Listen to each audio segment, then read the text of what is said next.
A young African American visits his white girlfriend's parents for the weekend, where his simmering uneasiness about their reception of him eventually reaches a boiling point. From the viral substitute teacher skit on YouTube to solidifying his name as one of the best modern-day horror directors, Jordan Peele has made his way to our list once again. So practice your jujitsu and keep those cell phones charged, because we're diving into 2017's Get Out. Wahaha. You got your toothbrush? Check. Do you have your deodorant? Check. Do you have your cozy clothes? Got that. What? Do they know I'm black? Should they? You might wanna, Mom and Dad, my black boyfriend will be coming up this weekend. I just don't want you to be shocked that he's a black man. I ain't never seen you like this before, bruh. Meeting families and taking road trips. Don't come back all bougie, man. Come back, get your damn pants up to your damn stomach. We hired Georgina and Walter to help care for my parents. When they died, I couldn't bear to let them go.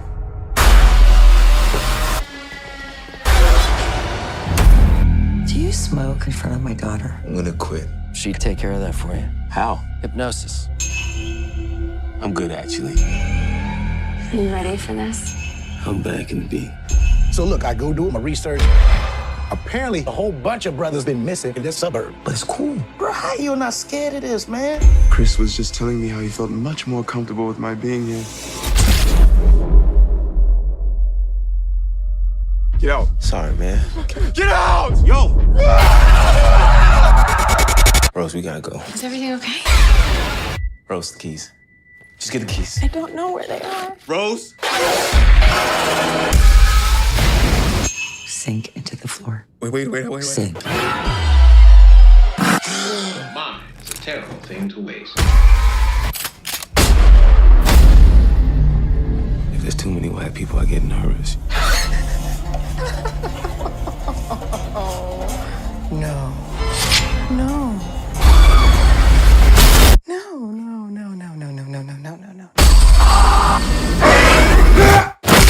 A mine is a terrible thing to waste.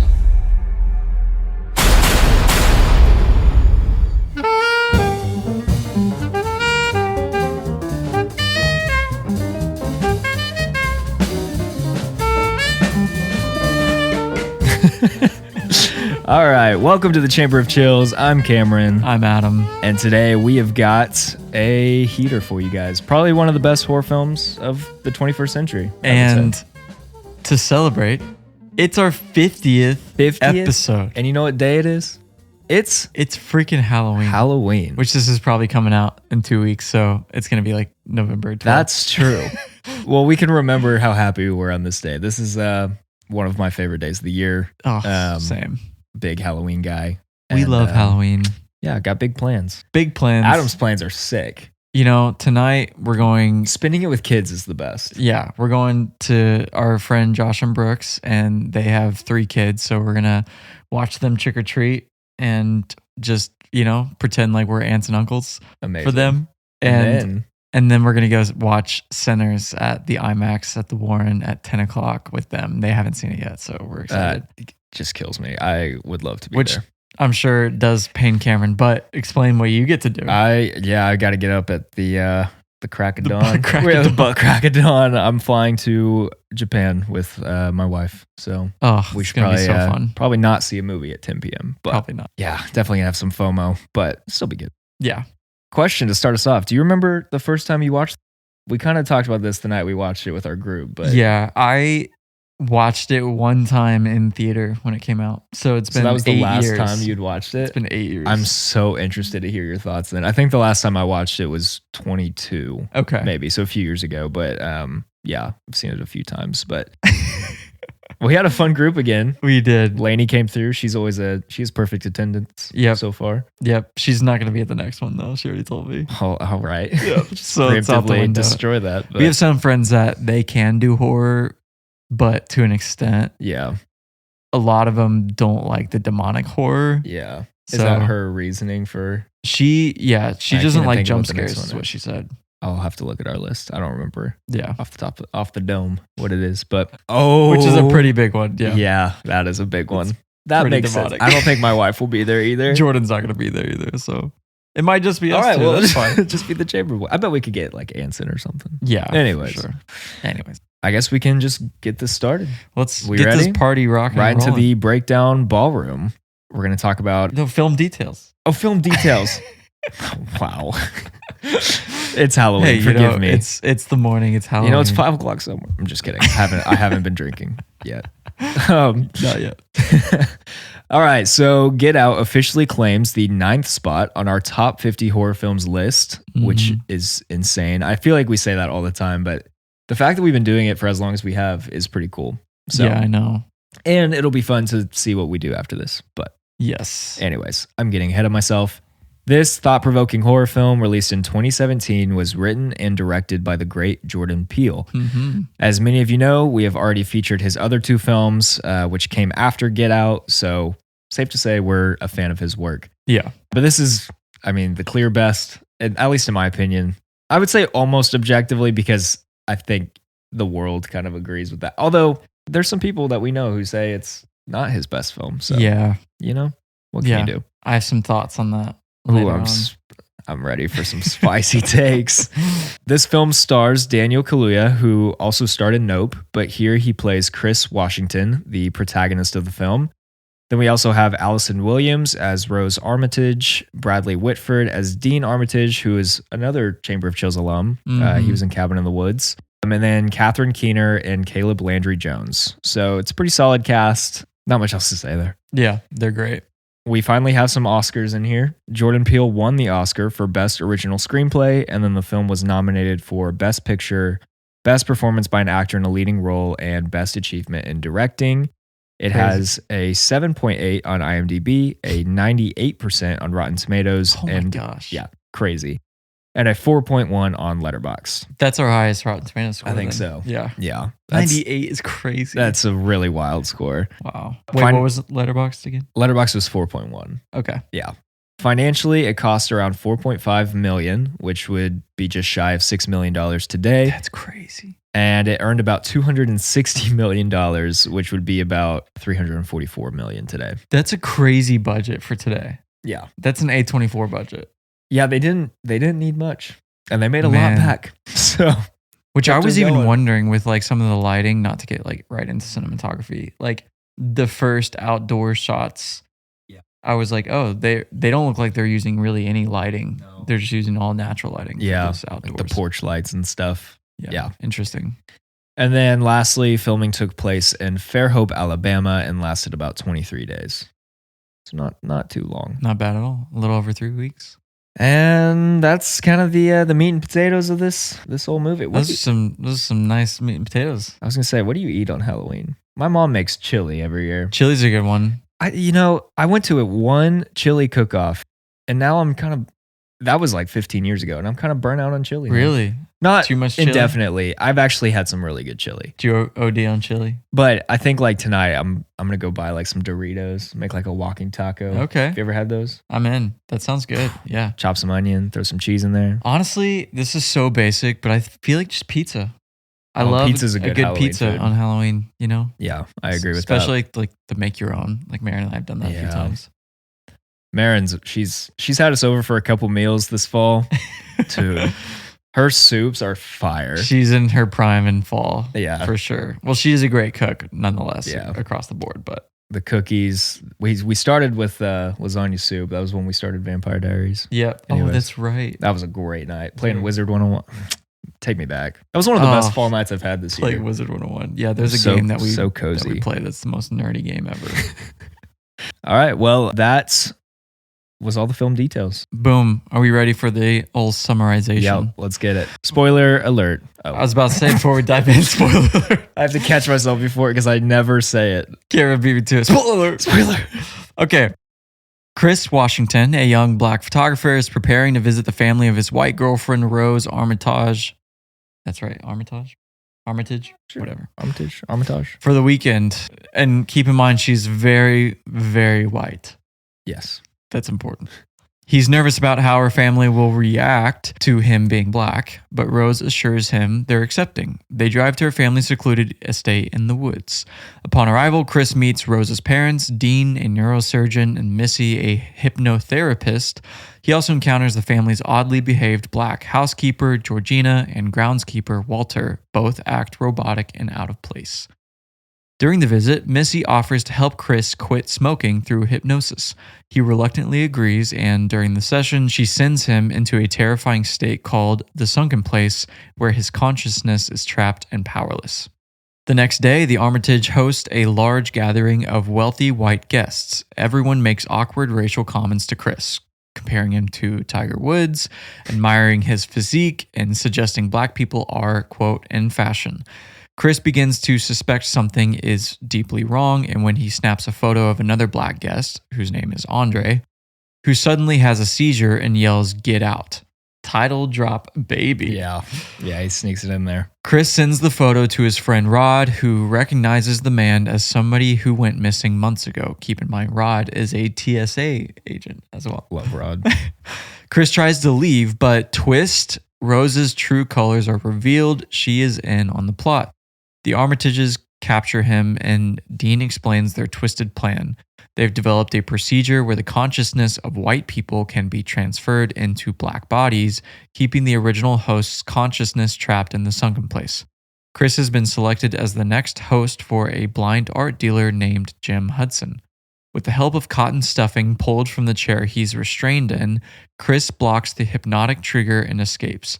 He violently kills Dean, Missy, and Jeremy, and as he attempts to flee, Georgina and Walter both die after briefly regaining awareness and choosing death over continued possession. I guess Georgina's she didn't really choose it. She just the car wreck happened because she freaked out in the car with Chris.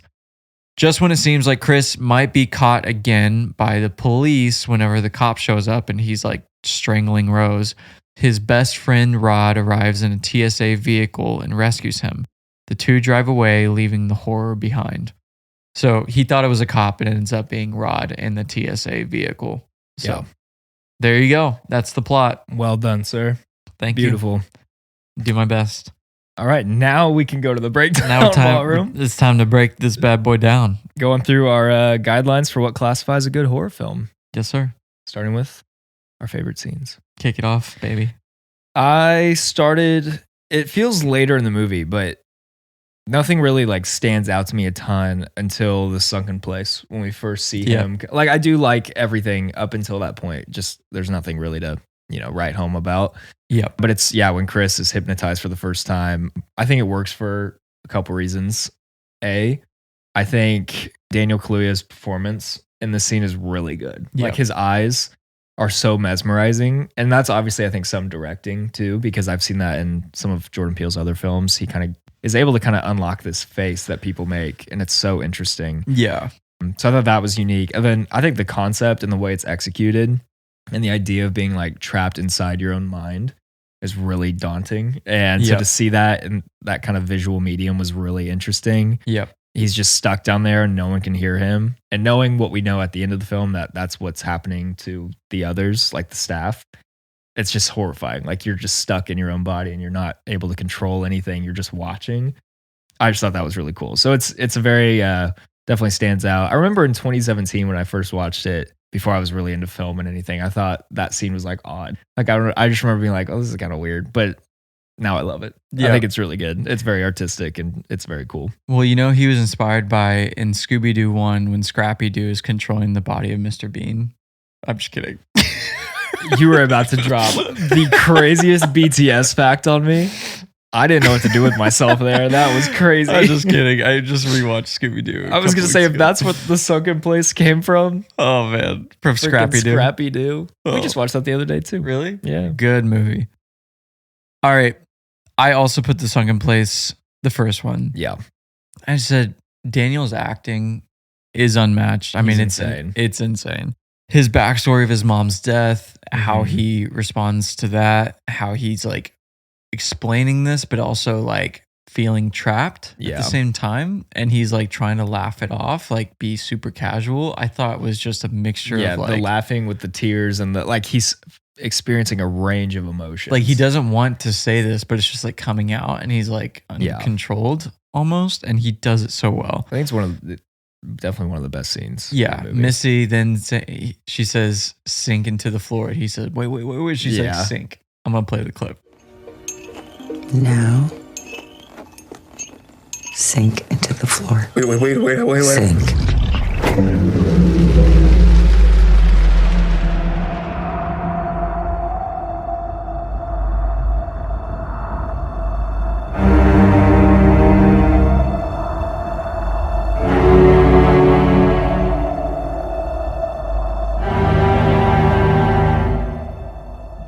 It's so good. So good. The Sunken Place is just crazy. I did put a little note before this scene.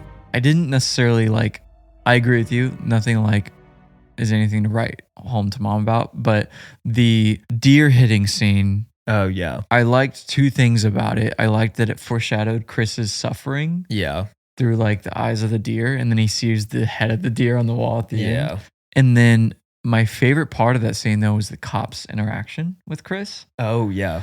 Asking Chris for his ID, Rose shutting it down, definitely set up that mic drop ending, because without that cops interaction, I think the cop at the end wouldn't feel as impactful, Yeah. or wouldn't be as like, oh no. Yeah. You know? Yeah. So I think that Kinda was sets great. It up nicely. Yeah.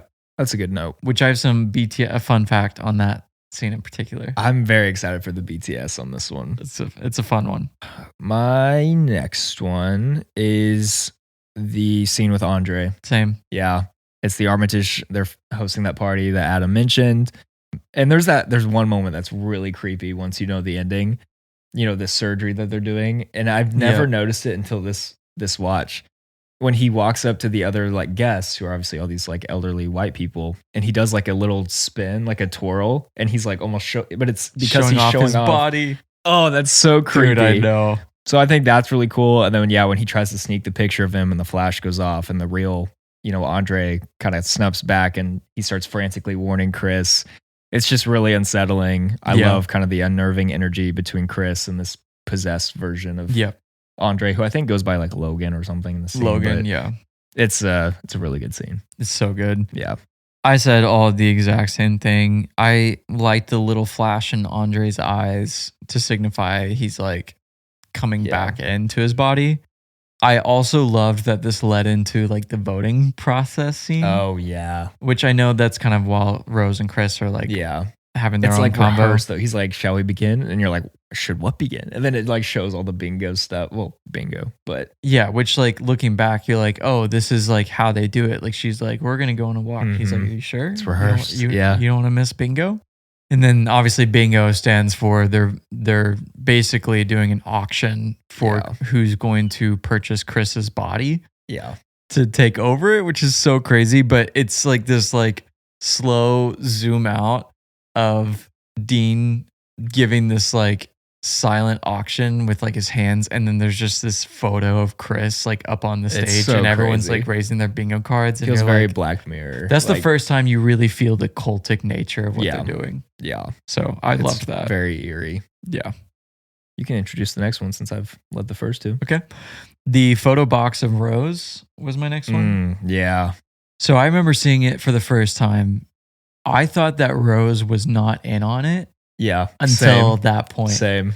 Because, and I'll just go ahead and say this fun fact, BTS, because I don't think I put it in here. Jordan Peele told her to literally act like it was two different roles.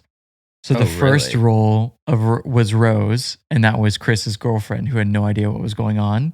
In the second role, he called Roro, which was like her actual evil self. Yes. Oh no. Which was like her evil self, like who she actually was.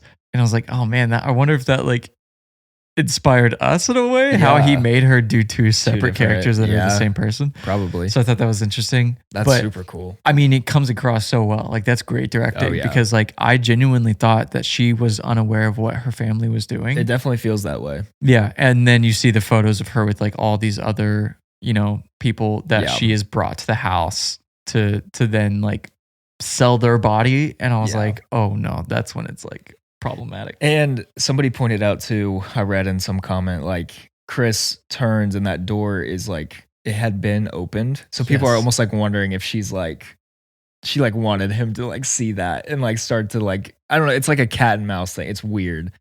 I don't know if that was the intent, but we don't know who opened it though. that's true. Yeah, it could have. That's true. Could have been anybody. Which I kind of have a hot take on that specifically, but Okay, yeah. interesting. And then of course that scene leading into Chris being cornered, which Yeah. is like so the mic drop scene. I said the exact same thing. This whole moment of him, because you're literally just wanting him to get out. Yeah. You're like, dude, get your stuff, get out of there. And he feels that, and I think he expresses that really well when he's like, Rose, like, find the keys, and she's like, I can't. And then he's like, okay, we'll just. What does he say? Like something like, we'll find it on the way. Or Yeah, something. he's like, She's "Let's like, go." yeah, going through her bag, and he just can't wait. He's like, okay, we'll just find it on the way. Well, then they go downstairs, and then her family's kind of waiting, and you're like, oh, here's like the final, like what's gonna happen.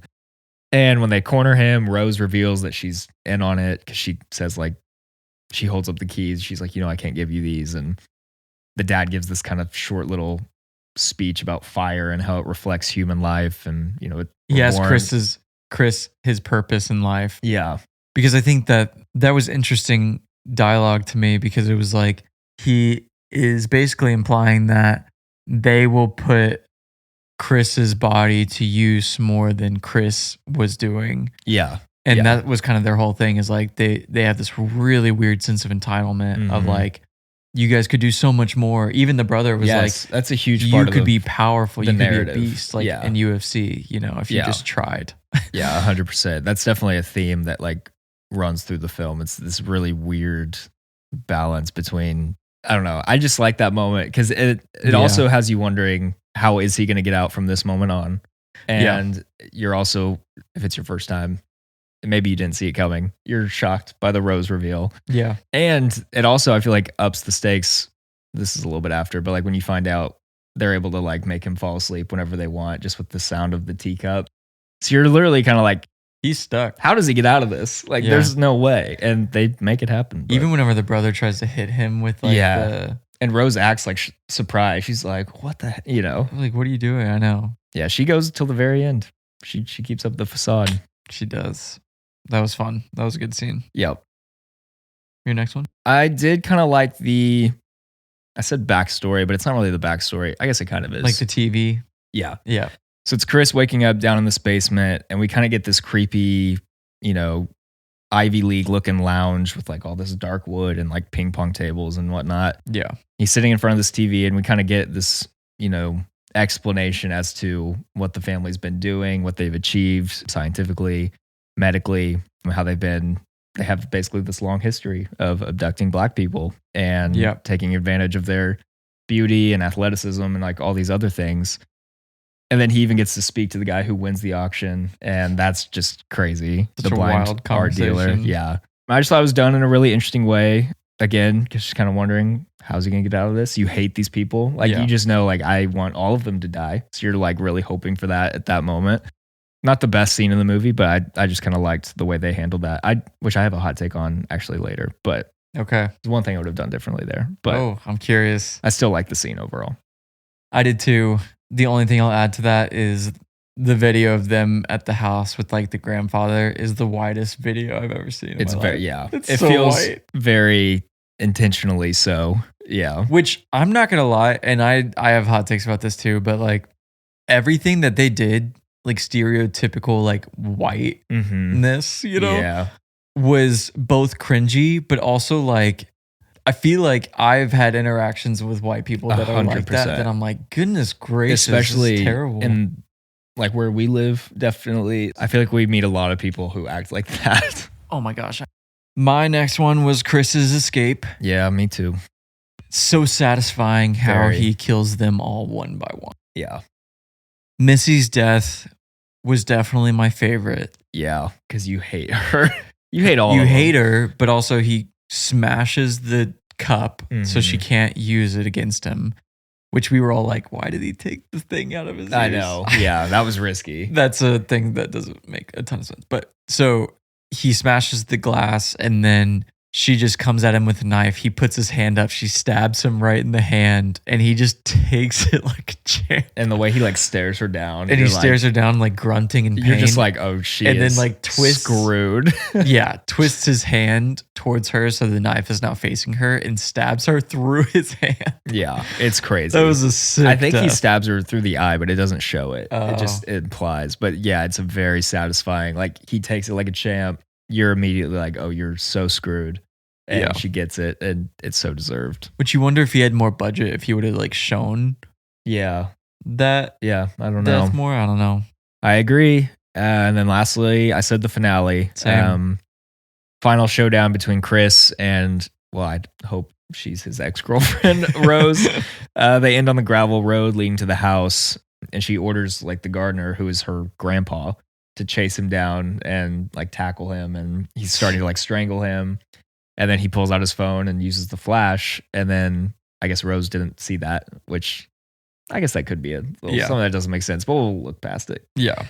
And then he like turns around, shoots her in the stomach, and then just immediately turns the gun on himself. So you're left with a bleeding out Rose and Chris. He starts to strangle her. The cops show up, and you kind of have this moment of like Your no stomach drops. way. Because I thought when I first watched it, like, oh, this is going to be like a commentary on, the police and, their dynamic. And so you kind of have this like, stomach drop moment. And then when Rod steps out, you're like, oh, heck yeah. Let's go. And you can see even in Rose, because Rose starts to say like, help me, Yeah. And then when Rod steps out, she's like, oh, I'm screwed. Like, I'm not making it out of this. Yeah. Her eyes kind of like, I don't know, they just kind of deflate a little bit, but Yeah. Loved. it's a great Loved fake that. out. Totally agree. That's exactly what I said. And it turns out it's Tia's mother effing A. Yeah, that line is so good. Oh, We handle. we handle things. Consider Consider it. this handle. So freaking funny. Yeah, It's he's such a good. satisfying. Yeah. Which I wanted to ask you, what did you think about the humor? Because you don't like humor in horror. Did this one work for you, or did it still feel like So- it would have been better without it? All I'll say before I get to the hot takes, because I Okay, do okay, have okay. a comment on it. I loved the humor. Okay. Okay. Okay. I'll be So- interested to hear your opinion there. Moving into concept, not very many directors come out the gate swinging with an absolute freaking banger of It's- a directorial debut. It's like one of the best debuts, ever. Well, and it was so refreshingly unique, Mm-hmm. specifically for horror, especially. And playing off the stereotypes of white people was both hilarious and like so twisted and sickening. Yes. Yeah. I said the exact same thing. Like, and I think that's why a lot of people say it redefined what horror could be, because he really he's like one of the best, I feel like, to do this, like blending social commentary with traditional horror. Yeah. And that's like so interesting. And I think Ari Aster, he called it like smart horror. And I think that's a good way to put it. It just feels very intelligent and like intentional, and he's all about the details. So Yeah. I think the concept is great. I think it's so unique and just a really fun watch for that reason. So Totally agree. That's interesting. Smart horror. I love Yeah. that. Director's touch. I mean, there's nothing more we could say. it's all him. Like the whole film is him. Like he wrote it, he directed it. The comedy is there because I mean, if you've seen the Key and Peele skits, like I love those. He's so freaking And funny. I've watched those for years before he, even made this movie, and I thought he was so funny. And so when I saw he was making a horror film, I was like, Same. what in It's the like, world? What is he doing? But dude, the comedy's definitely there. He knows how to make people laugh, but he also gives you this really thought-provoking horror. So this film would not be what it is without him. Well, and he instantly became, I wouldn't say like my favorite, horror director, but like somebody I was Somebody like, oh, I'll I'm going to always- start like watching all of his films. 100%. Us took my hype down from him a little bit. Yeah. Because I thought it was shot so well and I loved the like visuals, but I Mhm. like the story was okay. But Nope brought that hype back up for me. Nope was so good, which Yeah. we've talked about. Go listen to that episode if you haven't yet. I said too, like, I'm not always a big fan of like a director saying like from the mind of blank. Yeah. However, I think after a movie like this, that's totally valid. That's a great selling point. From the mind of Jordan Peele is like the only way to put that. Yeah. Because his mind it's so unique. and you see that in this film. So What was the film that he fired all of his people because they didn't get? Do you know? no, I've never heard of this. Oh, it was Weapons. Really? Yep, Jordan Peele reportedly lost a bidding war for the rights to Weapons to New Line Cinema for around $38 million and subsequently parted ways with his management team, though it is unconfirmed if this was the solo reason. It is rumored he was upset over the loss of the film, and the timing led to speculation about the reason for the split. Interesting. Which Wow. now after having seen Weapons, I'm like, that is really interesting that he just really wanted that film. Yeah. Interesting. So, anyways. Wow. Okay. So even things that like Jordan Peele says like or attaches his name to, even if he's like well, and they always put even if he's just like a producer produced by Jordan Peele, they have to throw his name in. Which did you ever see him? No, did Me you? neither. Yeah, I didn't see that. I heard it wasn't that good. But Yeah, same. I don't know. You never know. Gotta see it for yourself, I guess. Acting. Golly, it's like really good all around, but Daniel is just the man. Dude, it's going to be so hard to like list out the best actors from this list of top 50. I was thinking the exact same thing. Even I was like, oh, well, maybe he'll win breakout role. But then I was like, oh, but the witch, breakout role for Anna or, Anya. I was like, man, there's just so many good actors in this list, dude. Yeah. But he's insane. there. His He is eyes, so good. the way he can just control his face and his mannerisms and his reactions, like, it's so good. You know that he's good whenever he outshines other like amazing, Big actors. talented actors. Right, yeah. And they're doing amazing in their Yeah, roles, they but did his great. performance is just killing it. Yeah. Well, and he won the Oscar later, which I haven't seen, at Judas and the Black Messiah. Have you No, seen I that? haven't seen that yet. I haven't seen that, but I do want to watch it. But I've heard he's really good there. I said Allison Williams is second best in this. Her one scene where she is straight faced but evoking emotion in her voice. That's so cool. Is a superpower. I remember seeing that in theaters and I was like, that is cool. I've like, not how do you seen even do that? That's so crazy. Yeah, she's good. And then honestly, Bradley Whitford, Catherine Keener, and Caleb Landry Jones crushed it. Mm-hmm. Can't leave out Lakeith Stanfield. He's great in everything. Yeah. He plays Andre. Yeah, he is great. I feel like after this movie, he really got kind of his career going. This was too, my first thing I saw him in too. Yeah, me too. He was in, oh my gosh, he was in Judas and the Black Messiah too. And then he was in Haunted Mansion. Which I love. Actually. He's like the best part of that movie. Yeah. He's just a cool guy. Yeah, he is cool. Yeah. Screenplay. No notes. Amazing. It's just written so well.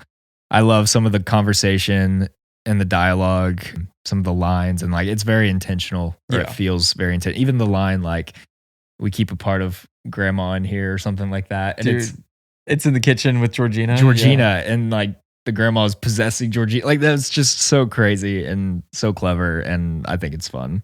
I think that the best way to describe it is clever. I would say like there aren't really any lines that stand out to me like, wow, that's some of the best dialogue I've ever heard.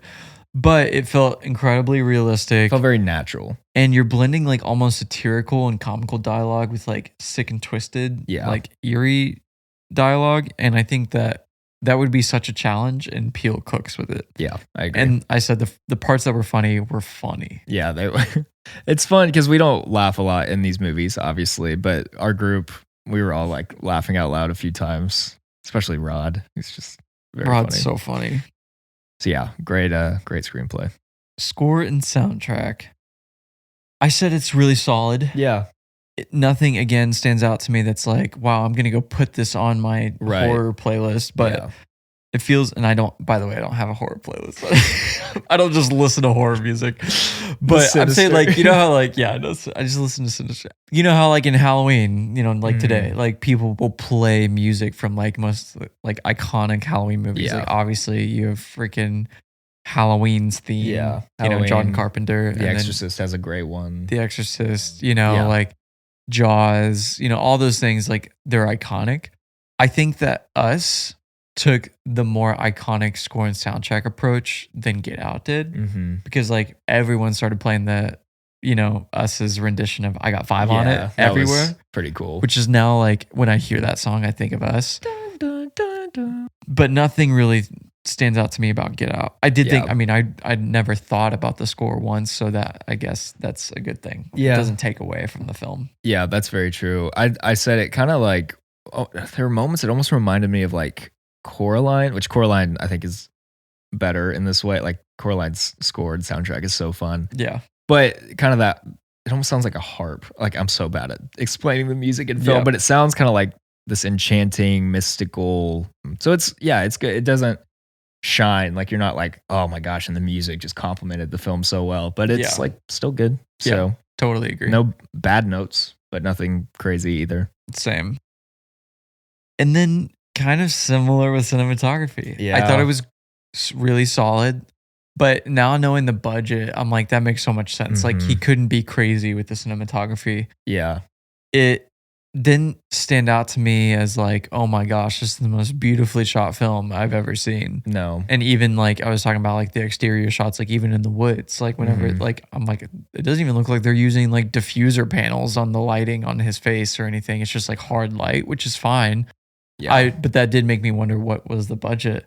But I mean, he cared so deeply about story and about performance, and the cinematography didn't take away from anything. Yeah. It wasn't bad. It was just there to elevate the story and the performance. So I thought the And there were Sunken Place cinematography was sick. Sunken Place was sick. There were a few shots I like you mentioned, zooming out at the auction. Yeah. Like that's cool. And like there's a pan down at one point when he's like tied to the chair. And like there's just some interesting camera movements, but overall it's not this like gorgeous film. You know, nobody's going to see how gorgeous, which actually Nope, we said that the cinematography was pretty incredible there. So they definitely, as budget gets higher, obviously. Which he more brought to in work the with. cinematographer that works with Christopher Nolan for Nope, I think. Oh, that's right. Yeah. Yeah. That movie is beautiful. Oh, it's so gorgeous. Yeah. Overall impact. I can't say more than I've already said. I mean, it's a big one. I think it's so unique. I do think because he came out with such a bang, I think that did make people kind of raise their standards for him, which is good. That's, you want to be challenged as a director, but as a result, when Us comes out, you're like, oh, well, this is nowhere near Get Out. Well, the fact that we have his first film in our top 10 horror films of all time, like that is big. Awesome. Yeah. But it's also like, Well, how do you beat that? And not just ours. Like I've seen many lists put Get Out in top 10. So to do that as your debut is really cool. And I think we'll remember what he did with Get Out for years. But yeah, it's going to be hard to compete with himself in that way. And I know a lot of people didn't like Nope. I think Nope is fantastic. Yeah, it's so good. Which we've already talked about before. But I think he's capable of making brilliant films. It's going to be hard though to mimic what he did with Get Out. So I think that he's one of the only recent horror directors that solidified himself as a force to reckon with, like as an iconic horror director with his directorial debut. Yeah. The only other one I can think of recent is Ari Aster with Hereditary, obviously. But then you have, I think that, you know, not on that level, but kind of getting up there or kind of up there are Philippou Brothers with Talk to Me and obviously Osgood Perkins with Long Legs. Yeah. I think those are great films that came out swinging, yeah. but they're not at the caliber of Get Out. Yeah. I would agree. All right.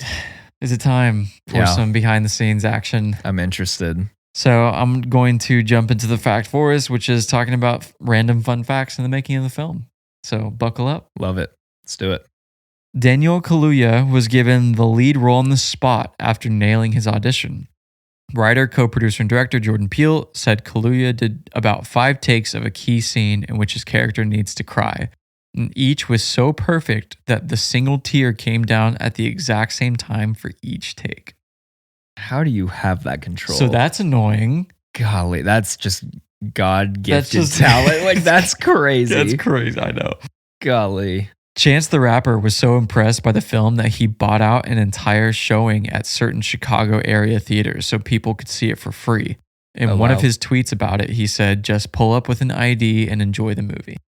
That's cool. So sick. I love when stuff like that happens. I want to see more people doing that. Yeah, for real.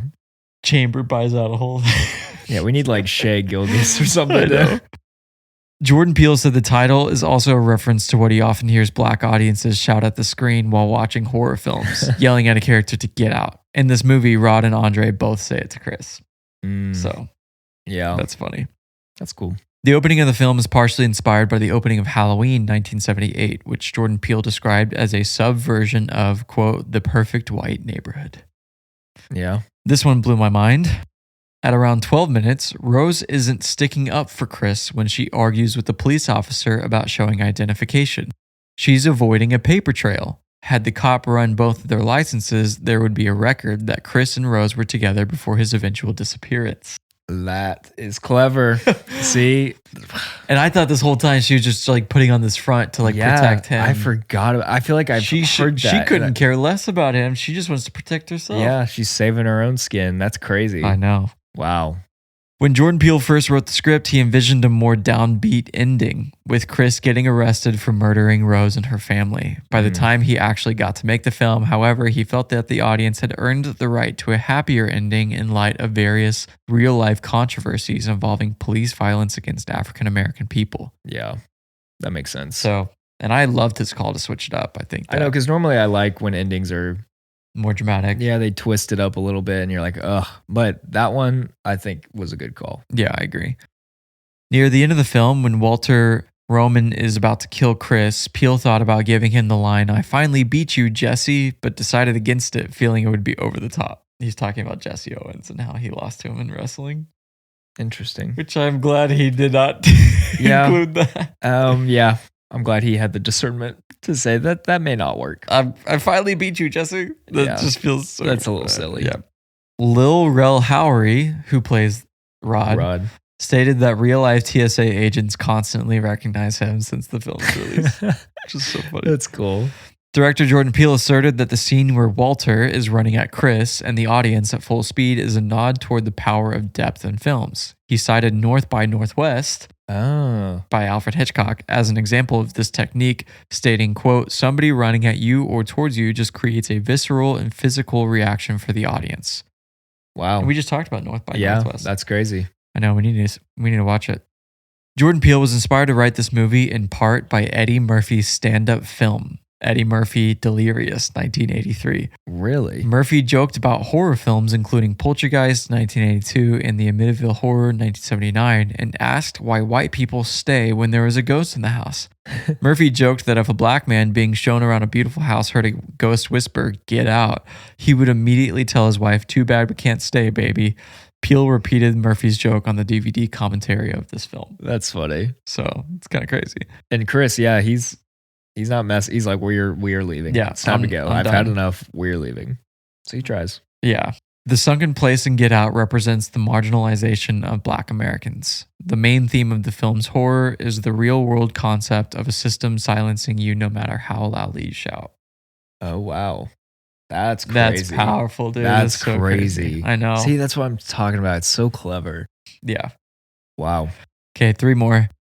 Get Out has been taught in universities. In the fall of 2017, author, I don't even know how to say that, taught Sunken Place, Racism, Survival, and Black Horror Aesthetic at UCLA. Peele even dropped by the class to expand on, among other things, the film's metaphorical connection to the modern prison industrial complex. Oh, wow. Can you imagine being in that class and Jordan Peele walks Just up shows to talk up and he's about... like, so this is how to make social that's commentary. a once-in-a-lifetime lecture. Talking about Get Out, his best film. Like, that's so cool. I know. Get Out was the first February release since Silence of the Lambs to score a Best Picture Oscar nomination. It was in February? That's now, like, I feel like the boneyards. Like, that's like when a movie's January or February, you're like, ugh, it's going to suck. Destined for failure. I but know. Wow, that's crazy. I know. Jordan Peele made Oscar history with Get Out. In 2018, Jordan Peele won the Oscar for Best Original Screenplay, making him the first Black filmmaker to earn the honor. Wow. That's wild. Crazy. I know. So there you go. There you have it. All the BTS. Man, spicy stuff. Fun. Very fun. I love that. Now into Mishap Mountain. All the mishaps, the goofs of the film. Entertaining for different reasons. I chose the 2 worst ones I could find. Oh, good. So, I have 3. Okay. You have 2? Yeah. Okay, we can sandwich. Yep. You know. During the deer scene and the backseat view inside the car, the air conditioning is off and on, then off again between scenes. I thought that was a little crazy. That is wild. But so that was one of mine because I thought that was insane. It's ridiculous. Yeah. When Chris talks about his mother dying, the shot ends with his mouth closed, but in the very next shot, his mouth is open.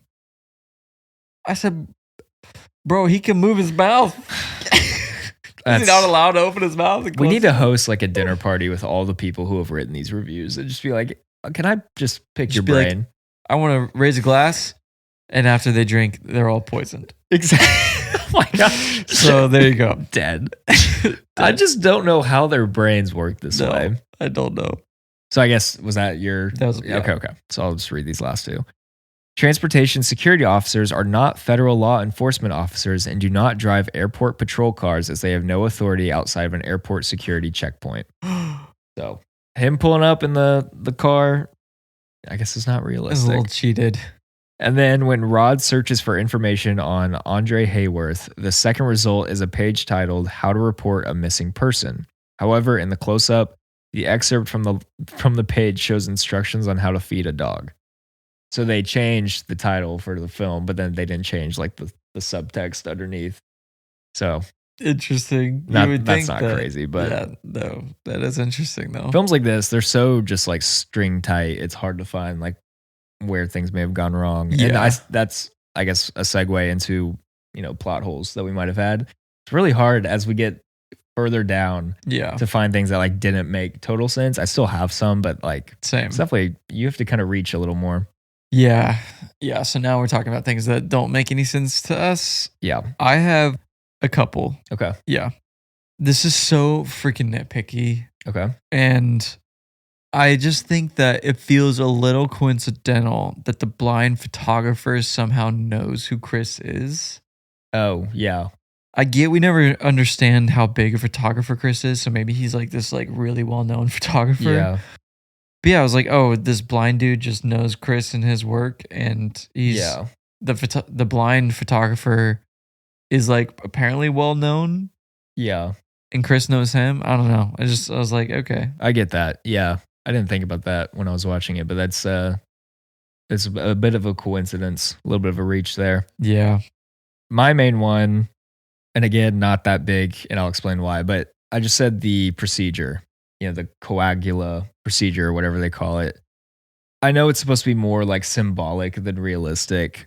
It's just, I think, a little bit more there. I guess it just feels like that's the only time Jordan Peele says like, okay, but just pretend, like just go with it. Yeah. And I just wish there was, because that like is such an obviously complex concept and obviously not possible. Yeah. And I get that. And I think he knows that. So I'm not saying make it make sense to me, but maybe just enlighten the procedure a little more, like make it make a little sense, even if it's in a fictional way. Yeah. Because it just kind of, they're basically like, here's a neurosurgeon. He knows what he's doing. and he Trust can, him. and he can put people in other people. And you're like, oh, how does he do that? Well, just pretend. Just pretend it Just exists. go with it. This is what happens. Yeah.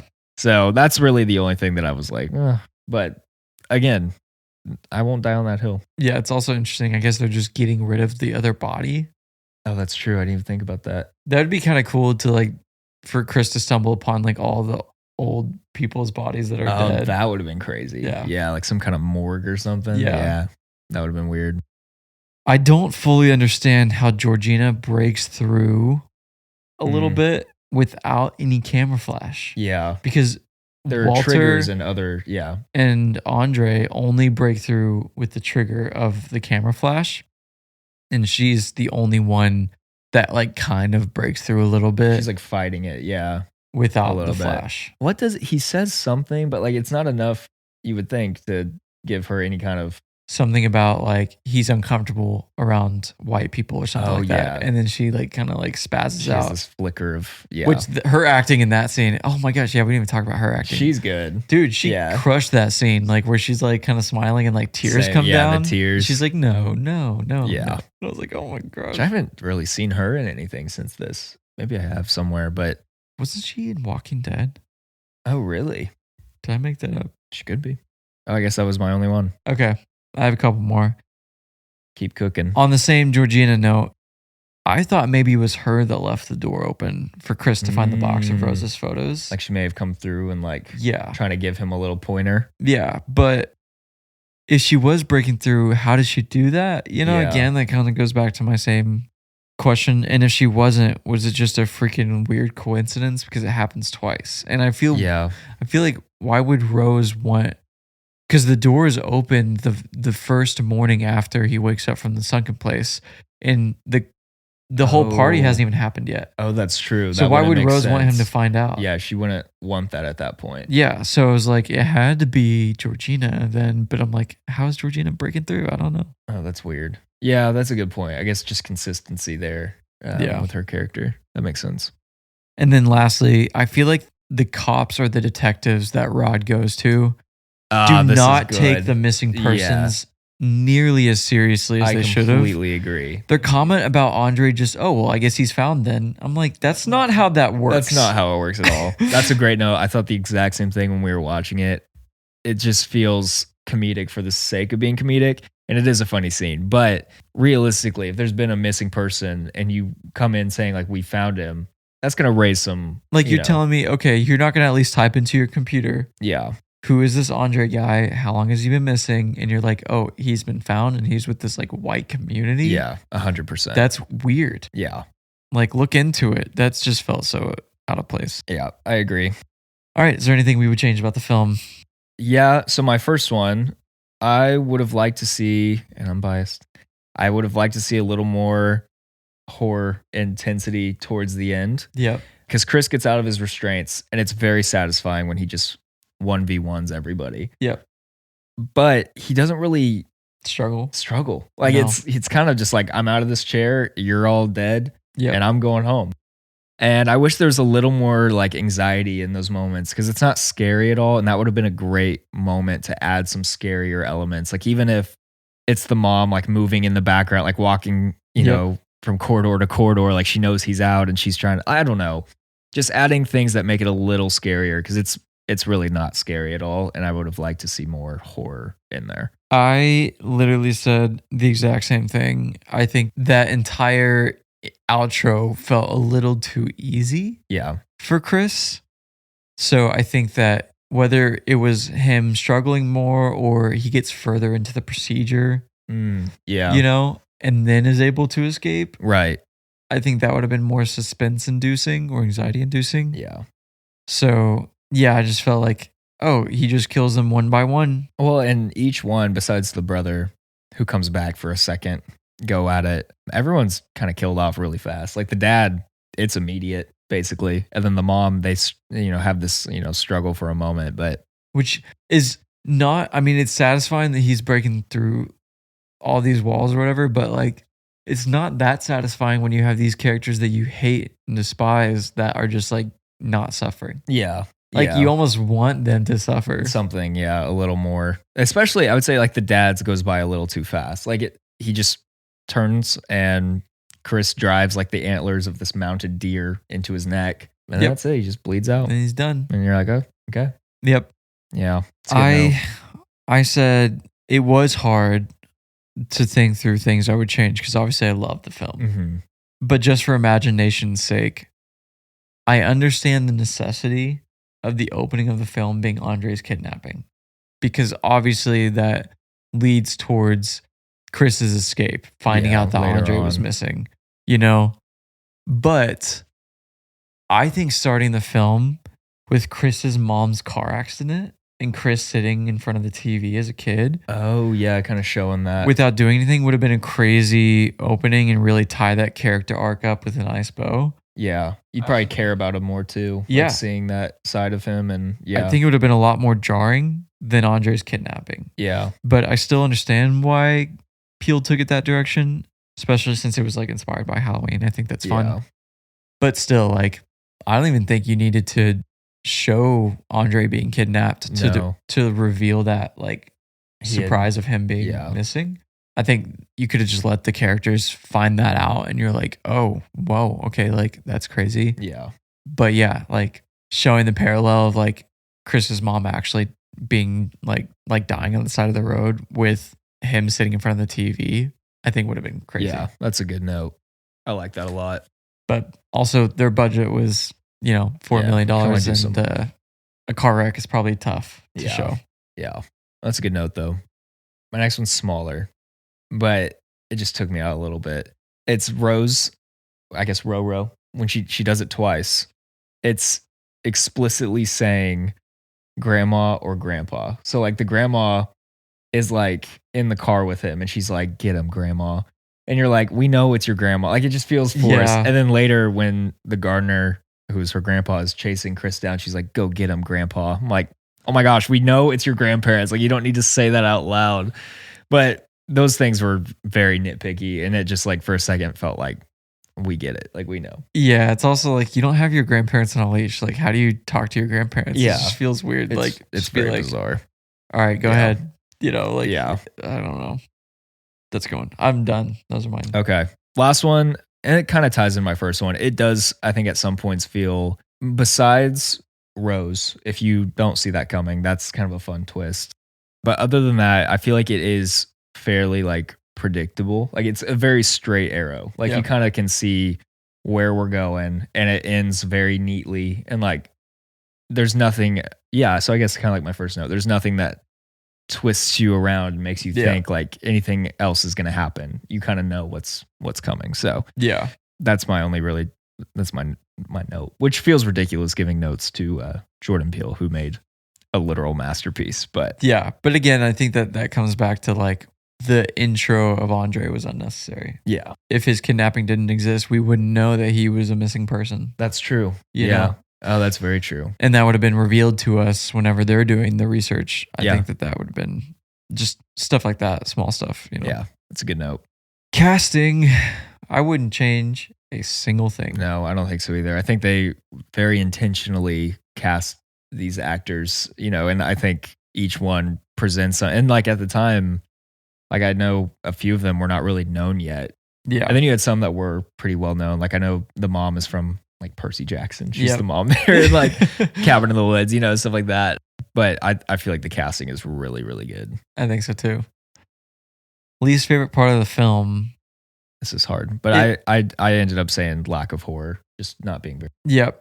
I ended up saying how quickly Chris was able to escape. Yeah. So kind of the same. Yeah. So I liked so many things about this film, obviously, if we're just being nitpicky, but I would probably say my second would be the lack of horror. Yeah.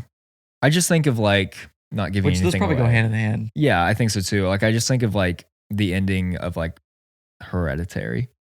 It's so anxiety inducing and there's so much tension and it's It long builds for a long time. And this movie, it just we don't get really any of that. It's a lot of just again that straight arrow approach of like, okay, he's out of the chair. Oh, kill him, kill her, you know, Yeah. out the door. And I just wish there was more there, more frightening elements to keep us kind of on our toes, but I couldn't agree more. still great. Title of the film and movie poster. Knowing what he said about it, I It makes appreciate me that respect title. it, I yeah. still think they could have done something a little more like profound, but now that I know the meaning and like he's very much that type of guy to like It's like with Nope. poke fun at, you know, audiences. So Yeah. I get it. Yeah, I literally said the same thing. I don't think any other option probably beats his reason for choosing Yeah. Get Out. I think that there has to be something that would have been more Yeah. profound, like you said. Yeah. I think the poster is so sick. Love the poster. Another idea would be to play off of the Sunken Place, which I've seen like fan art do, Yeah. which is cool. But I like how it's a close up of Daniel's eyes, It's so and cool. it's just a sliver of his eyes with Yeah. the word above it, and then everything else is white space. And I think it makes him feel trapped in the image, and Yeah. it's so sick. Yeah, I agree. And I love there's another poster that I've seen. It was on your TV like before we push play. It's like that split black and white background and his kind of, you know, just this visceral reaction on his face. And I think that's really cool too. Just they did a really good job with the art. And the minimal, Yeah. you just focused on the acting and the performance. Yeah. Worst name for a title. This one's rough. This is not my best. I I don't have even- one. I don't even want to say mine. I have two. Okay. We can say it. Okay. You could be the bread, I'll be the mayonnaise. Just a mayonnaise sandwich. That's so disgusting. My wife probably loves it. She's probably eating it right now. Okay, my first one, White House Down 2013. Wait, that's kind of good. I kind of like that actually. That's clever. That feels right for this movie. So there you go. I said, oh boy. I said Brute Loops. Because she's kind of a brute. But she's eating the Fruit Loop separately from the milk. And that's literally all I could come up with. Oh my gosh. So, Fruit Fruit Loops. We'll be selling that on our website. Yep, that's our next merch item. When we have a website. Oh my gosh. Yeah, We didn't do anything related to milk. I can't believe that. Oh, I know. Which we've said before. Fruit Loops is kind of close. We're the Milk Boys. We're the And Milk we Boys. said one of these days, the cool protagonist or, We're going to make a protagonist that loves milk. make protagonists love milk. Yes, not all these freaking evil It's always the psycho villain. Inglorious villains. Bastards, the same thing. He like drinks the milk, and I'm like, no. I'm like, milk what's is so good. unsettling about drinking milk, guys? Come on. I love milk. But anyways, I saw actually he commented on that scene because a lot of people, are trying to find hidden meaning in things. And people, kind of interpreted that as, oh, she's not mixing like the white with color thing. And he was like, that's a good note. That's not what I was going for, but very imaginative. So it kind of shows like people do kind of reach sometimes. Yeah, that's but, fair. Yeah. All right, my last worst name for a title, Sunken Donuts. That's very good too. You had good ones this week. Hey, this thanks. This is up there. Last week was just the worst for me. What was last week? I can't even remember. I can't either. For Psycho? Yeah. Oh, I had did the either. 2 Office references. Oh, that's right. Yeah. And then yeah. I did Blood Bates Beyond, which is just a classic. That was a fun We episode. reuse that. Yeah. If you haven't listened to that yet, I recommend. Yeah. Yeah, Josh texted us this morning. Oh yeah, the quote. None of my juice matches up to that amount of juice. Fantastic. Oh, man. All right. Hot Takes Hallway. Time for the spice. Let's do it. Favorite reviews, starting with our 10 stars. I only have 2. Oh, I have a handful. I actually kind of did a Ooh. lot. Nice. Sorry. No, you're fine. So Mine are all letterbox. They're all kind of small. okay. And mine are like medium. Okay. Medium. Medium. Medium. You kick us off. Okay. From Andrea. Did you do that? Okay, I can't say it then since you only have 2. Okay. I'll do from Giaba. That's very generous of you. The most psychopathic thing in this whole movie is that everyone uses Bing for some reason. I think I did see that one. That is crazy. I know, it's so funny. I remember when Bing was supposed to like take over, and I was like, "We're gonna get on top of this." Yeah. It just Nope, it didn't. didn't pan out. Nope. Sorry. That's funny. Sorry about you. Yeah, Andrea, 10 star, said the last scene where he deadass raises his hands when he sees the cop car, even though he's the victim, is high key the most powerful thing I've ever seen. I'm ready to sucker punch a white man. I just thought that was so funny, but it's Which true. can relate, honestly. Yeah. That was just the gut. The stomach drop I had. 100%. And his eyes, like, again, he's so good with his eyes, but you can see that kind of like defeated. Yeah. But it's just a funny way of pointing out a really good scene. So yeah, I loved totally. it. From Belle. If this was in Scotland, it would be get oot. Just pour one out for that comment. That's crazy. I love it though. Very creative. Or Canadian would be get out. My last one comes from Sophie, who says, number 1, Allison Williams is highly underrated in this role. Number 2, best picture by far, like without question. Hot take in itself. Number 3, deserved a nomination and win for best film editing. Number 4, no matter how big or small the theater is, everybody still loses it at the end reveal. Mm-hmm. Number 5, when Chris cries about his mom and Rose holds his head, the arms of her red and white sweater match the blue of his shirt in that sequence to form an American flag, which they interpreted as a noose around the neck of a black man. Jordan Peele is a genius. I saw that. I don't know if that's true. That could be another reach.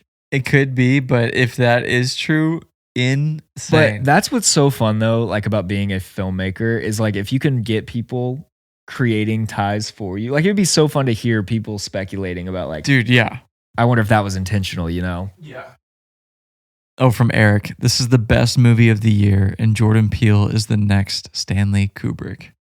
Wow. That's a huge statement to make. You know, he's going to have to do more to get to that point, but like I could see it. Like if he continues to cook in the way that he has with Nope and Get Out, he's brilliant. Yeah. You know, Kubrick is just, yeah. He's next level. That's tough. Yeah. I still need to I need to watch more Kubrick films. I've only Same. seen like 2 or 3, Yeah. but the ones I've seen, I like love. Yeah. I still think 2001: A Space Oh, Odyssey. dude, I know. I need to would watch that. And A rock Clockwork Orange. your world. Yeah, I need to see that one. Yeah. My last one comes from Sophie, who says when they're in the kitchen. Oh, I said this earlier. When they're in the kitchen and they say that they keep a piece of the mother in there, and it shows Georgina in all caps. Poetic cinema. Totally. So, yeah, I agree. That's good stuff. Good stuff. My last one from H. Coley. Perfect screenplay, immaculate, but it's Daniel Kaluuya's eyes that make everything come together. Telling you, the eyes are so good. Dude, yeah. Yeah, No wonder they made that the poster. Completely agree. All right. With our 1 stars, mine are also all letterboxed. Okay, I have 2 again. Okay. I kind of have a lot. I'm sorry. Okay, you're fine. One of mine's a little longer, so that's Okay. fair. Sweet.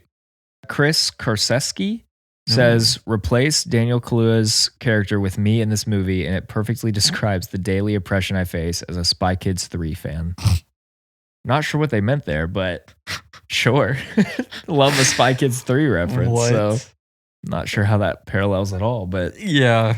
very interesting note from Chris. I also hope people don't are people going to think that's insensitive to the commentary? Like Yeah, he's comparing totally. being a Spy Kids 3 fan to like, being black. It's ridiculous to That make is that, insane. because Jordan Peele made such a profound film that can be funny, but it packs such a powerful message, and you're going to be like, this is, it's like me with Spy Kids 3. I'm like, okay, This reminds me of how I'm treated because I like Spy Kids 3.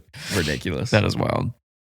From GL22I, one of the worst films I've ever had the displeasure of watching. I honestly have no idea how this garbage is so overhyped. That freaking ugly biatch Rose made me want to throw my laptop at my TV so both get shattered into pieces.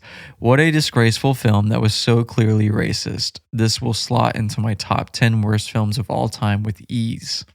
Oh, wow. Yeah, so there you go. They That's loved crazy. it. I will say too, and I'm not trying to like generalize, because obviously, like Adam's heard me say it so many times, I'm big on art being Yeah. subjective and preserving that. I will say I was interested to read some of these comments though. Yeah. I feel like a lot of them were kind of just like racist. Like people who just didn't like the movie were like, they were like offended. And I saw a lot of people say like, well, this is racist to white people. I'm like, Bro. No, it I'm kills not me. with you on that one. So No, I wanted pisses to me off. clarify that before this next one. This guy, Trevor, didn't give his last name, probably on purpose. It's not anything too crazy. It feels kind of weird. But he said, a horror movie for the dumbest person you know, which I think is just already ridiculous. Is it scary, tense, or off-putting in any way? Nope. You already know what's going to happen 5 minutes in, and then it's done in the most boring way. It just takes an hour longer than it should to get there. Is it funny? Not in the slightest. It's like the peanut Blart and jelly sidekick from the Paul Blart movies was transplanted to some straight-to-Netflix slasher crap that cost $3,000 to make.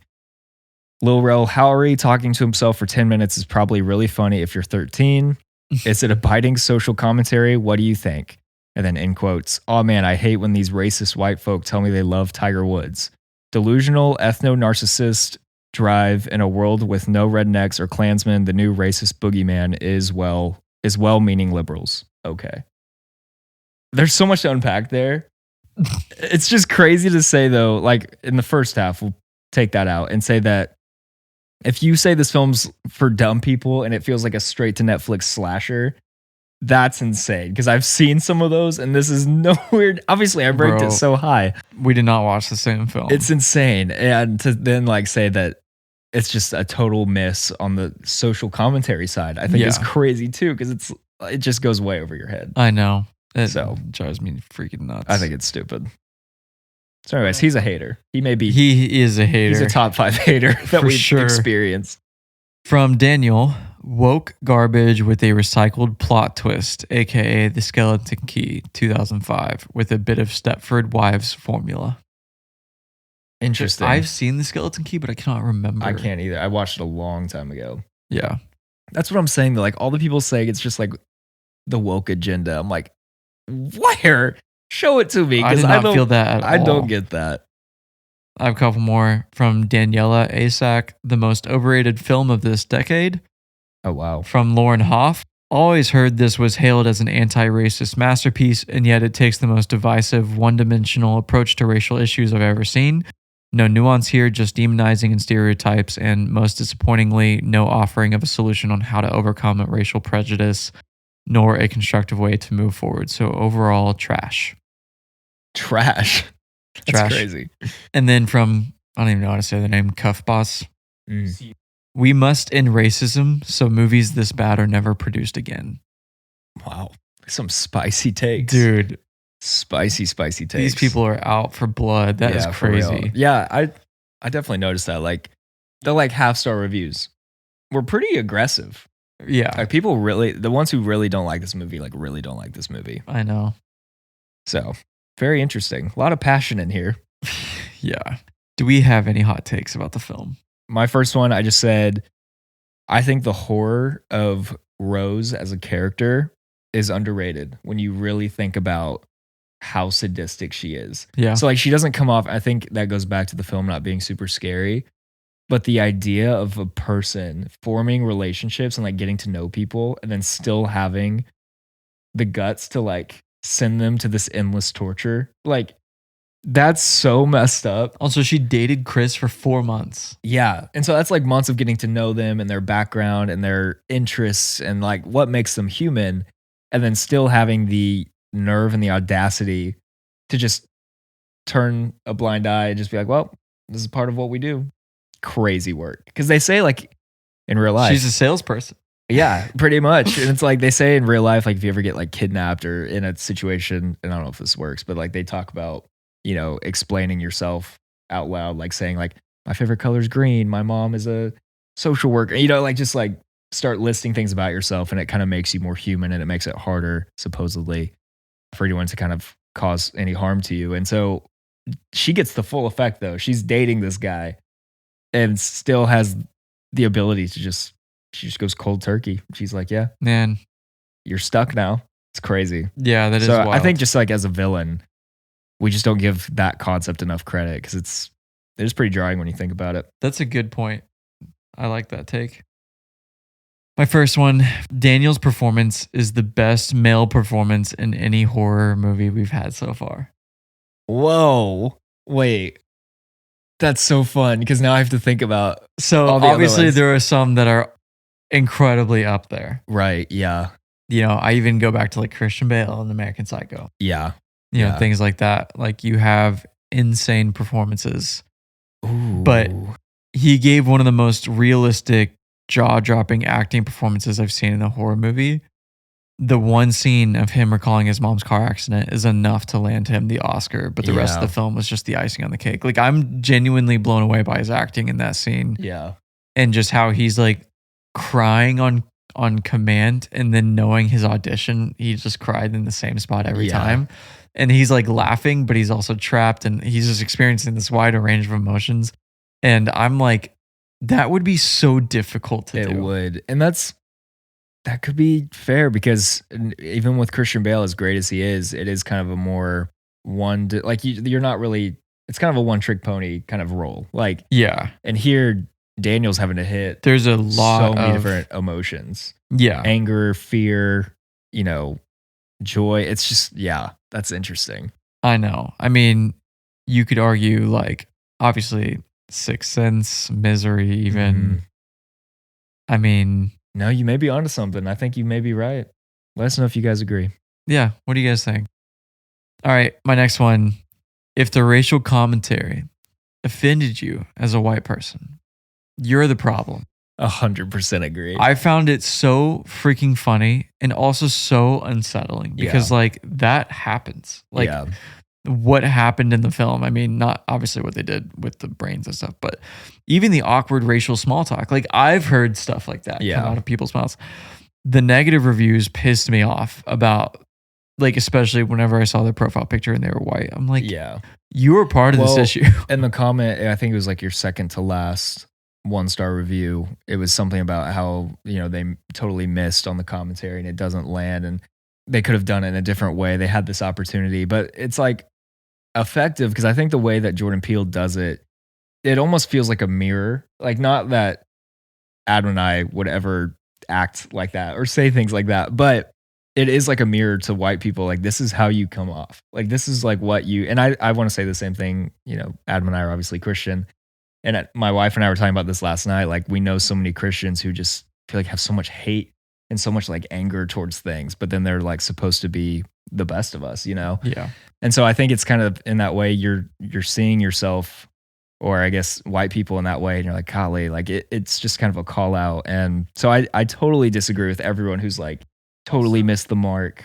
Also, like, I don't take it as Jordan Peele saying this family represents all of white people. No, not at all. I never once felt that way. No. I'm like, this is a family that represents all of the negative aspects of white racists. Like, Yeah, totally. even the ones who think they are good people, you know, like. Yeah. Well, and that's why too, like the lines about like, I would have voted for Obama for a third term if I could have. It's like they come off as like innocent, but it's They're like, I'm not racist. I love Obama. There's so I'm many like, problems that with that. Okay. And same with the Tiger Woods comment, like, oh, I love Tiger Woods. And it's like, dude, there are problems in saying things like that. So yeah, that would just be so awkward. I think that's a good hot take. Okay, my last positive one. Anyone who's attacking the film saying it's about white people just being racist have literally missed the entire point of the film. The Sunken Place being a metaphor for being silenced and stuck is so powerful. Yeah, that is the last crazy. scene with the cop and Chris feeling like he was about to be framed is also so powerful. There are just so many nuances to this film that are woven so well by Peele that aren't all about the family. Yeah. You know? I agree. So anyway. Good notes. Did you have any more? Sorry, I didn't even ask. No, I did have like an interesting question for you. Okay. I wanted to hear your thoughts. Okay. So because his performance is so good, I Yeah. was like, who did he lose to? You know, he gets the Oscar nomination, but who took it? So he was up against quite a lineup. Okay, I want to hear it. So you had him, but he was up against Timothy Chalamet for Call Me By Your Name. And then Daniel Day-Lewis. I didn't get the film in here. Same with Denzel Washington. And then Gary Wait, was Oldman. that There Will Be Blood? No, it wasn't There Will Be Blood. Okay. Which I still need to see, especially, yeah. You have to see. Denzel Washington, and then Gary Oldman won for his role in Darkest Hour, which I didn't see either. But I was curious, of the ones I listed, and you may not have seen, do you think if you could give a second place to Daniel or Timmy, which one would you give it to? Well, I do know that Timmy lost. Yeah. I guess just like don't in know your the personal film. opinion, would you Was it rather Lincoln? For what? For Gary Oldman? For Daniel Day-Lewis. Oh, I don't know. I was just curious. Do you think Daniel does a better job in Get Out, or does Timmy do a better job in Call Me By Your Name? Oh, you're saying between them? Yeah. If you just had to guess in your opinion. Oh, Gary Oldman won. Yeah, Gary Oldman won. I see what you're saying. Yeah, You're yeah, saying yeah. second place either being Timothy. Yeah. Or, Sorry, I worded that horribly. no, you're fine. You're If fine. it was up to you, who would you say, out of those two did better? I'm going Daniel. I think I might too. Which I is mean, crazy. Timmy's performance is insane. It's phenomenal, because- especially the end with dude, the fireplace. But he doesn't have to show a combination of that emotions. one scene Yeah. for Daniel is Yeah. just so good. I don't know how you do that. Yeah, I want to see Gary Oldman now in Darkest Hour because it had to have cooked. Dude, if he beat Daniel Day-Lewis and he beat yeah, Daniel and I haven't Kaluuya- seen Daniel Day-Lewis, I don't think, in anything. So I need to spruce up on my. Yeah, I can't think of anything. You're gonna he's be been blown in. away by his acting then. Maybe because I've been trying to watch. I think I've said this before on here. Like I'm trying to watch movies that everyone recommends on my long flights. So maybe my long flight back, I'll watch There Will Be Blood or I something. can't believe you haven't watched a single movie because he has the most wins as an actor of Oscars. What? Yes. Well, that's embarrassing. Surely. Oh my gosh, that's He's, like, crazy. Then On paper, from the Academy Awards, the best actor of all time. that's wild. Yes. Yeah, I haven't seen Phantom Thread, Yeah, I haven't seen that Last of either. the Mohicans. Last of the Mohicans is great. Oh my gosh, what am I doing? Okay. Yep. The Last of the Mohicans and There Will Be Blood. And I've heard Lincoln is really good. He was just in Anemone, which apparently he came out of retirement. His son directed Anemone. Oh, you were telling me about that. And Yeah. they're saying he's probably going to be nominated for an Oscar. So this Oscar season is going to be crazy because we're going to have Timothy from Marty Supreme, Yeah. I'm Leonardo interested in that. from One Battle After Another, Daniel Day-Lewis. I'm like, you have those three up against each other. Yeah, it's quite a slate. It's going to be awesome. I'm excited. Okay. My last hot take This is a negative one, Mm-hmm. and it's kind of a big one. Ooh. Well, I have kind of a small one that you've already said that goes into a big one. Okay. It's not scary at all. Yeah. I wasn't scared at all. Yeah. I felt like there was more mystery to it, Yeah. but Mystery, like thriller vibes. there was like even the horror, like the horrific elements, like did not scare me, Yeah, I would agree. which sucks wanting it to be like a great horror film. Yeah. I think the humor is so fun, Yeah. and I really did enjoy it, but it takes away from the suspense and anxiety induction so heavily. Yeah. Like, of course, I'm never going to be scared or terrified in any movie that has me cackling. Yeah. You know, I'm literally laughing out loud multiple times. Yeah, several times. And that's not gonna make like next scene. I'm not gonna be like on the edge of my seat. You know. Mhm. So my biggest hottest take after rewatching, Ooh. I have to officially agree. Get Out is a better movie. I like Nope better as a film. Whoa. Yeah. Really? Crazy, I know. Okay, so here's my reasoning.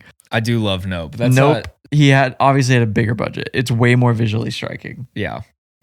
We still get incredible acting performances, although admittedly not nearly as good as Daniels in Get Out. Nope is way scarier and more jarring. Nope is the scarier. alien throat scene, Gordy's massacre, even the grandpa's death at the beginning.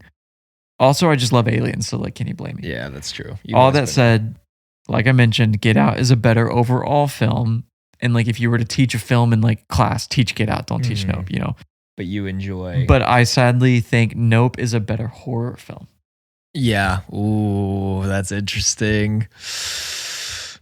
That is So that's really spicy. That is a spicy hot take. I know. But that's why we're here. That's why we're here. We're sharing thoughts and opinions. And hey, like I said, I hadn't seen this film in 8 years. Yeah. And I've seen Nope. Which of our friends agrees? So Kelsey likes Nope better. Okay. Wait, no. She likes Get Out better. I think Kelsey didn't like Nope. She doesn't like Nope. Yeah. Ben, after watching Nope, said that he thinks he thinks Get Out's a better film, but he likes Nope better. Wow. So I'm agreeing You're with Ben. Basically. Team Ben. I know. That's wild. I know. I couldn't But good believe it stuff. whenever I came to that conclusion. Yeah. Hey, you gotta speak your truth. Do we agree with the IMDb rating of 7.8 out of 10? So I haven't said this in a minute, but I think so. I don't think it's an 8. It feels too good to be like a 7.5 to me. I think the concept is insane. Acting is great. Jordan Peele's amazing. Yeah. So like I think 7.8 is good, but I could also be good with like an 8. Yeah. I gave it 4 stars on Letterboxd, which would equal an 8. Okay, so yeah. I could see 8, even like 8.1, 8.2 maybe a little Sure. bit just for Kaluuya's acting. Yeah.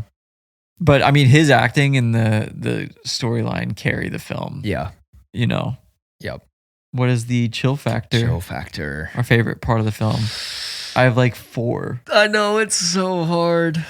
But I ranked mine in order. Oh, okay. You ranked yours? Yeah. I'm just torn between 2. I just said Jordan Peele's direction or Daniel's acting. Yeah. I mean, those 2, I just cannot decide because they both just make the film so good. I said Daniel's performance. Yeah. Peele's concept and vision and directing was my second one. Okay. Third one, the first Sunken Place scene as a whole. Yeah. Fourth one, considered this handled at the end. Yeah. It's so great. Great.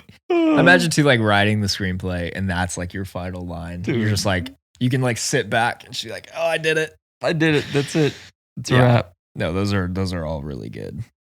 Where can I watch this? You can stream it for free on HBO, baby. So Boom. finally a free one I if know. you're subscribed to the millions of... It's always Peacock or rent on Prime or something. Like I feel like it just varies. Also, can we just take a moment to address that now that we're all paying for all these streaming platforms, it is more expensive than... Expensive? expensive. It's more expensive than cable used to be. I hate it. It like makes me mad. And we if I have think about like it. a million subscriptions to keep up with. And I'm like, There's what is too happening? many of them, and then now they're like bringing back ads. So they're like, if you want, yeah, no like, ads, they're pay an extra realizing- $5. yes, they're realizing that the ads make them so much more money. It's so annoying. I'm pissed off. Should we go back to cable? We should go back to cable. Start Also, moving. ESPN pisses me off the most. because we pay for their like monthly thing, but we still don't get access to the games. Like, why do we pay for this? That's then? crazy. So then you have to pay like $60. Like YouTube TV is like $60 freaking dollars a month, or I think it's more. Maybe it's like 80. Yeah, it's wild, bro. I'm done. I'm done with it. Let's just make We're our own boycotting Moon Era streaming. TV. Everything's free. We'll have everything on there. We'll just lose so much money. Yeah, Just kidding. worth it. All right, guys. That officially wraps up Chamber of Chills, number 9 top horror film of all time, Get Out, 2017. Thank you all so much for listening to our 50th freaking episode. And it's Halloween for us. It's not for you guys, but So sorry. feel free to DM us your hot takes about Get Out to us on Instagram at The Chamber of Chills, or email us at podcast@thechamberofchills.com. And now for the riddle of our next film. This one is a little on the nose, but we'll see if you can guess the right demonic film. I sit in shadows with a twisted grin. A child's voice hides the beast within. My bed will shake, my head will spin. A priest may lose, yet fight to win. With holy words and cross held tight, they face the terror born of night. What film am I? Wreck-It Ralph, baby. Wreck-It Ralph, baby. We're coming back. Can't wait. It's going to be good. I haven't seen that one. It's been a long time. In a minute. Yeah, it's been a few years probably for me. Probably more. Maybe 5+. So Same. But should be good. don't forget, share our podcast with your film-loving friends and join in on the action. All right. Thanks for listening. Stay tuned for a number 8 top horror film of all time coming soon.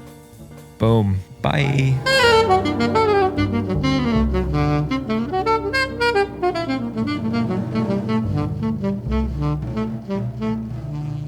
Sink into the floor. Wait. Sink.